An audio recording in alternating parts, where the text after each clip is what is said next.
जय हो 2014 की एक हिंदी एक्शन ड्रामा फिल्म है जिसे सोहेल खान ने निर्देशित किया है। यह फिल्म तेलुगु फिल्म स्टालिन की रीमेक है और पे इट फॉरवर्ड नाम की हॉलीवुड फिल्म से भी प्रेरित है। फिल्म में सलमान खान मुख्य भूमिका में हैं और उनके साथ तब्बू, डेजी शाह, डैनी डेंजोंगपा, सना खान और आदित्य पंचोली भी अहम किरदार निभाते हैं। सुनील शेट्टी और जेनेलिया डिसूजा ने कैमियो रोल किए हैं। फिल्म 24 जनवरी 2014 को रिलीज हुई थी और इसे मिली जुली समीक्षाएं मिली, लेकिन बॉक्स ऑफिस पर इसने अच्छा प्रदर्शन किया और 195 रुपए करोड़ कमाए, जिससे यह 2014 की छठी सबसे ज्यादा कमाई करने वाली फिल्म बन गई। कहानी की शुरुआत। भारत, जो कभी अपनी संस्कृति और मूल्यों के लिए जाना जाता था, अब भ्रष्टाचार, अपराध और अन्याय की दलदल में फंस चुका था। राजनीति सिर्फ सत्ता के लालच का खेल बन गई थी और आम आदमी बेबस होकर इस सिस्टम का हिस्सा बनने को मजबूर था। लेकिन जब अंधकार बहुत गहरा हो जाता है, तब रोशनी की एक किरण उसका अंत करने के लिए प्रकट होती है। यह कहानी एक ऐसे इंसान की है जिसने अकेले इस भ्रष्ट व्यवस्था को चुनौती देने की ठानी। उसका नाम था जय अग्निहोत्री, एक ईमानदार, निडर और समाज के लिए जीने वाला इंसान। कभी भारतीय सेना में एक वीर मेजर रह चुके जय को अपने सीनियर अधिकारियों के आदेश के खिलाफ जाकर बच्चों की जान बचाने के कारण बर्खास्त कर दिया गया था, लेकिन उसके दिल में देश की सेवा करने की आग बुझी नहीं थी। जय ने अपने जीवन का एक ही मकसद बना लिया, अगर तुम किसी की मदद कर सकते हो तो सिर्फ एक नहीं, 3 लोगों की मदद करो और बदले में उनसे भी 3 और लोगों की मदद करने को कहो। इसी तरह यह चक्र बढ़ता जाएगा और दुनिया को एक बेहतर जगह बना देगा। उसकी इस पहल ने पूरे समाज को हिलाकर रख दिया। लोग एक दूसरे की मदद करने लगे, अन्याय के खिलाफ खड़े होने लगे और देखते ही देखते एक नई क्रांति की शुरुआत हो गई। लेकिन हर क्रांति के सामने कुछ विरोधी होते हैं। जय को भी ऐसे ही भ्रष्ट नेताओं, अपराधियों और सत्ता के भूखे लोगों का सामना करना पड़ा जो इस बदलाव को रोकना चाहते थे। जय अग्निहोत्री एक साहसी और निडर व्यक्ति था जो भारतीय सेना में मेजर के रूप में कार्यरत था। वह अपने कर्तव्यों को पूरी निष्ठा से निभाता था, लेकिन उसकी सबसे बड़ी कमजोरी थी उसका गुस्सा, जो अन्याय देखकर बेकाबू हो जाता था। एक दिन जब आतंकवादियों ने बच्चों के एक समूह को बंधक बना लिया, तो जय ने अपने वरिष्ठ अधिकारियों के आदेशों की अवहेलना करते हुए उन्हें बचाने का फैसला किया। वह अपनी जान की परवाह किए बिना आतंकवादियों के अड्डे में घुस गया और बहादुरी से लड़ते हुए सभी बच्चों को सुरक्षित निकाल लाया। हालांकि उसके इस कदम को अनुशासनहीनता के रूप में देखा गया और उसे सेना से निलंबित कर दिया गया। निलंबन के बाद जय अपनी मां और बहन गीता के साथ रहने लगा। वह बेरोजगार था, लेकिन उसका दिल अब भी समाज की भलाई के लिए धड़कता था। एक दिन उसने देखा कि एक लड़की, सुमन, जो शारीरिक रूप से अक्षम थी, अपनी परीक्षा देने के लिए संघर्ष कर रही थी। उसका भाई उसे समय पर परीक्षा केंद्र तक पहुंचाने की कोशिश कर रहा था, लेकिन ट्रैफिक जाम की वजह से वह असफल रहा। जय इस परिस्थिति में उसकी मदद नहीं कर सका और दुर्भाग्यवश हताशा में सुमन ने आत्महत्या कर ली। यह घटना जय के दिल को झकझोर कर रख देती है। वह सोचता है कि अगर समाज में हर कोई एक दूसरे की मदद करने लगे तो ऐसी दुखद घटनाएं कभी न हो। यही सोच उसे एक नई पहल शुरू करने के लिए प्रेरित करती है। वह हेल्प 3 पीपल नामक एक विचार लेकर आता है, जिसमें हर व्यक्ति से यह आग्रह किया जाता है कि वे किसी जरूरतमंद की मदद करें और बदले में उनसे वादा लें कि वे भी 3 और लोगों की मदद करेंगे। इस तरह यह सिलसिला आगे बढ़ता रहेगा, जिससे समाज में दयालुता और करुणा का विस्तार होगा। जय अपने इस विचार को हर जगह फैलाने की कोशिश करता है और कई लोग इसे अपनाने भी लगते हैं। एक दिन जब जय सड़क पर चलता हुआ जा रहा था, उसने देखा कि एक अमीर व्यक्ति ने एक छोटे भिखारी बच्चे को अपनी गाड़ी से टक्कर मार दी और फिर उसकी परवाह किए बिना आगे बढ़ गया। यह देखकर जय का गुस्सा भड़क उठा। उसने उस अमीर व्यक्ति को रोककर उसकी पिटाई कर दी। यह घटना उस अमीर आदमी के अहंकार को ठेस पहुंचाती है और वह बदला लेने के लिए कुछ गुंडों को भेजता है, जो जय की बहन गीता और उसकी दोस्त रिंकी का अपहरण कर लेते हैं। लेकिन जय बिना किसी डर के उन गुंडों से लड़ता है और गीता व रिंकी को बचा लेता है। इस लड़ाई में वह उन गुंडों में से एक को गंभीर रूप से घायल कर देता है। यह घायल गुंडा गृह मंत्री दशरथ सिंह के दामाद, विधायक पाटिल का आदमी था। जब दशरथ को पता चलता है कि जय ने उसके आदमी को चोट पहुंचाई है, तो वह इसे अपनी ताकत की तौहीन मानता है और जय को सबक सिखाने का फैसला करता है। वह अपने लोगों को भेजकर जय के भतीजे कबीर का अपहरण करवा देता है। लेकिन जय हार मानने वालों में से नहीं था।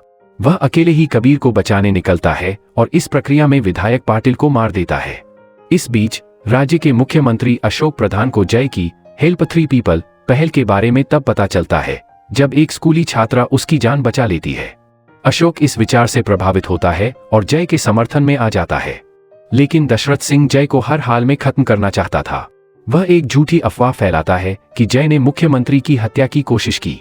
इससे जनता में जय के प्रति आक्रोश पैदा करने की कोशिश की जाती है।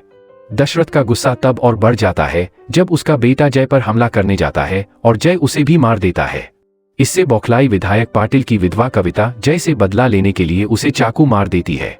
जय गंभीर रूप से घायल हो जाता है, लेकिन उसके शुभचिंतक उसे अस्पताल पहुंचाने के लिए एकजुट हो जाते हैं। जय का पुराना दोस्त अर्जुन कौल, जो पहले सेना में उसके साथ था और अब एक रिक्शा चालक बन चुका था, उसकी मदद के लिए आगे आता है। अर्जुन और कुछ अन्य लोग जय को अस्पताल पहुंचाते हैं।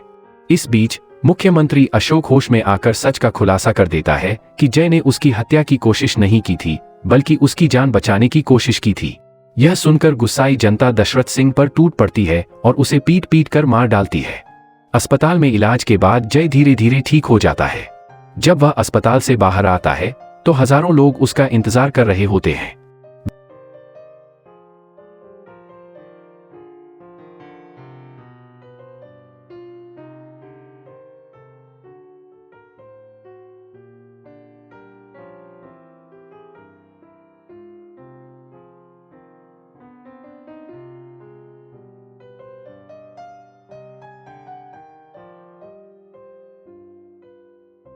जय अस्पताल के बाहर खड़े हजारों लोगों को देखता है, जिनकी आंखों में उसके लिए सम्मान और कृतज्ञता झलक रही थी। वह धीरे धीरे आगे बढ़ता है और अपने चारों ओर खड़े लोगों को देखता है, जो उसकी एक झलक पाने के लिए बेसब्र थे। उनमें से कई ऐसे थे जिन्हें जय ने कभी न कभी किसी न किसी रूप में मदद की थी। यह देखकर उसका दिल गर्व से भर उठता है कि उसकी पहल, जो उसने केवल एक छोटे से विचार के रूप में शुरू की थी, अब एक क्रांति बन चुकी थी। भीड़ में से एक बुजुर्ग व्यक्ति उसके पास आता है और भावुक स्वर में कहता है, बेटा, तुमने हम सबको यह सिखाया कि इंसानियत अभी भी जिंदा है। अगर हर कोई तुम्हारी तरह सोचे तो यह दुनिया सच में स्वर्ग बन सकती है। जय मुस्कुराता है, लेकिन उसकी आंखों में हल्की नमी थी। उसने उस आदमी का हाथ थाम लिया और धीरे से कहा, यह सिर्फ मेरी नहीं, हम सबकी जीत है। यह एक शुरुआत भर है। अगर हम सभी इस मद थ्री पीपल विचार को अपनाएं तो कोई भी दुखी या असहाय नहीं रहेगा। तभी भीड़ में से एक स्कूली बच्चा आगे बढ़कर जय से पूछता है, भाइया, हम बच्चे भी क्या इसमें शामिल हो सकते हैं? जय उसकी मासूमियत पर मुस्कुरा देता है और उसे गले लगाकर कहता है, बिल्कुल, तुम्हारे जैसे बच्चे ही इस बदलाव को आगे ले जाएंगे। अगर तुम भी किसी की मदद कर सकते हो तो यह सबसे बड़ी बात होगी। तभी पत्रकारों का एक समूह जय की ओर बढ़ता है और उससे सवाल पूछने लगता है। एक पत्रकार ने पूछा, जय, आपकी इस पहल ने लाखों लोगों को प्रेरित किया है।